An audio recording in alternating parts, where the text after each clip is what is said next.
It'll be 1 to go this time by. Coming to the green, buddy, coming to the green. Let's go get him. Go, go, go, go, go, go, go. Get your motor running. Head out on the highway. Grab one. Yeah, I'll grab a chair. They're good. Test. Quarter of a 10. That's all I need sometimes. If I can have your attention, please, we'll continue with our driver press conferences in advance of Chevy Rock and Roll 400 here at Richmond International Raceway. We're pleased to be joined right now by David Ragan. He drives the number 6 AAA Insurance Ford for Roush Fenway Racing. And David is battling to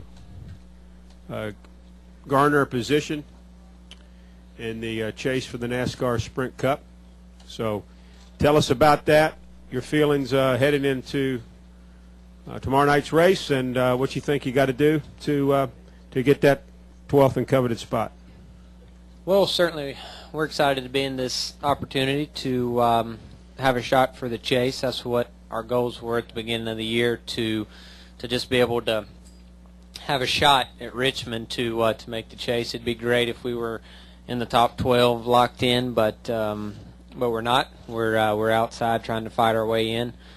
17 points is better than 25 points, but it's not as good as 5 points. So it should be an exciting race tomorrow night. If I had to pick any track to go to, Richmond would probably be in the top 2 or 3 choices. So it's a perfect situation for us to go out and try to be the heroes of the weekend. And if we make the chase, it will be great. But if we don't make the chase, we've still got 10 races to go to try to win some races and finish up strong in points. So looking forward to tomorrow night's race, and I think so far so good. Our AAA Ford was pretty good, unloaded fast, and we'll see what happens here in qualifying. Go ahead.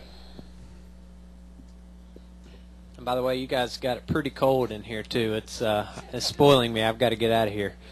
Question in the back. David, Joe Menzer, NASCAR.com. The perception is that the pressure is more on Clint and Casey, that you're more or less happy to be in this position. Is that accurate, or could you just talk about where your emotions are as far as the pressure of all this?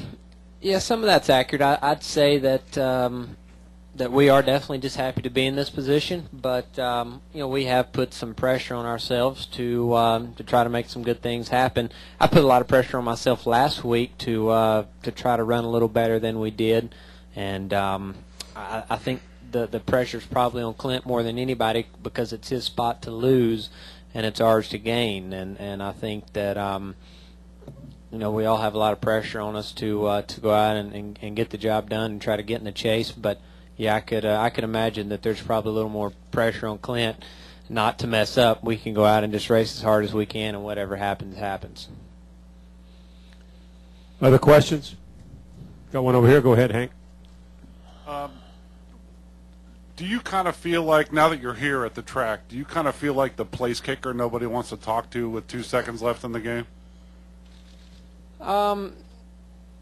Yes and no. I mean, it's a deal where it's certainly riding on our shoulders, but it's not to that point yet. If you were to ask me that question before I sat down in the car before tomorrow's green flag run and started to go, it might be a little different. But we've still got a lot of racing with the nationwide race tonight and qualifying and 400 laps tomorrow. And I've tried not to put a lot of pressure on myself, and certainly if we make the chase, it's not going to be because we had a good race at Richmond. It's going to be because we were pretty solid all year. If we don't make the chase, it's going to be because we made some mistakes throughout the year. So Richmond, it's an important race, but it's not the only race of the year we're going to look at that say, hey, this is the race, whether we're in or out. So I'm just trying not to to go out and put a lot of pressure on myself. Certainly we'll be a little more cautious at times and pay attention to the details, but I'm not putting that kind of pressure on just this one race. Go ahead. Matt Crossman from the Sporting News. How often are you going to weather.com? Are you a real radar watcher, and is it any more stressful not to know if you're going to race during the day or at night, or if the track's going to be scrubbed clean?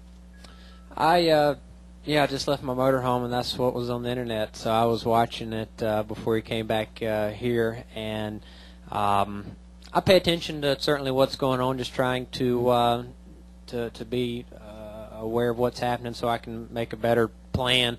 But ultimately, it's the same situation for everybody. We all had the same amount of practice this afternoon. We're all going to have the same opportunity to qualify, whether it rains or not.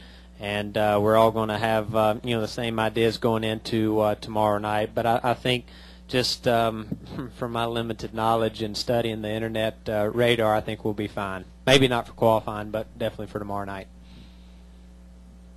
Other questions? Got one right here. Go ahead, David.